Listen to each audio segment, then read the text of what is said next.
Anne Romanoff sur Europe 1.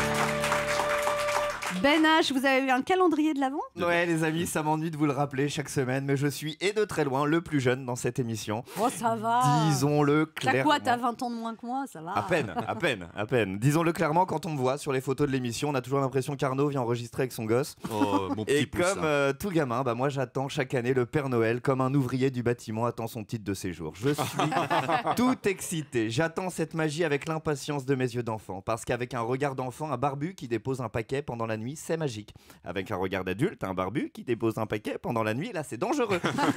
Faut courir et appeler les autorités compétentes.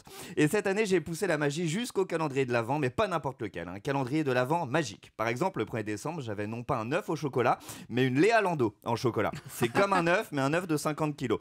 Les plus fins observateurs pourront constater que j'ai été hyper sympa sur les 50 kilos. Ouais. Et puis mardi, mon calendrier a complètement merdé.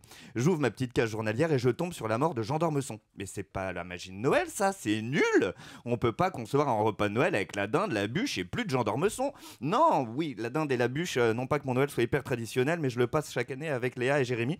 Alors, qui est la dinde, qui est la bûche, vous seriez surpris. Triste, je me languis donc d'ouvrir la case du mercredi, forcément plus plaisante. Impatient, j'ai même fait sonner mon réveil très tôt pour finalement découvrir que c'était le calendrier de l'Avent le plus pourri de l'histoire des calendriers. Oui, mercredi, après avoir perdu une jolie partie de ses mots, ce saloperie de calendrier, le pays perd désormais sa voix. Cette année, la France passera Noël sans son grand-père aussi sage que bavard, ni sans son vieil oncle qui allumait le feu en fin de banquet. Et même le père de tous les Français, Michel Drucker, ouvrira cette année les huîtres avec des larmes plein les yeux et de la peine plein la gorge. Bref, jeudi, je veux brûler ce maudit calendrier, redoutant le pire après le pire. Mais comme pour conjurer le sort, j'ai ouvert une nouvelle case. Et jeudi, dans mon calendrier, il y avait un livre de Jean d'Ormesson et un album de Johnny Hallyday. Jeudi, la magie était revenue. Et ce n'était pas forcément la magie de Noël, c'était autre chose. C'était la magie des grands hommes. Si Monsieur d'Ormesson n'a pas attendu son ultime souffle pour devenir immortel, les grands artistes le sont toujours, immortels, comme le Père Noël. Car jeudi, vendredi, aujourd'hui, demain et après-demain, Jojo et Jeannot seront lus, écoutés, entendus. Ils ne laissent pas un héritage, non, mais quelques pages d'histoire que nous continuerons de lire, quelle que soit notre génération, avec nos yeux d'adultes pour faire battre toujours plus fort notre cœur d'enfant.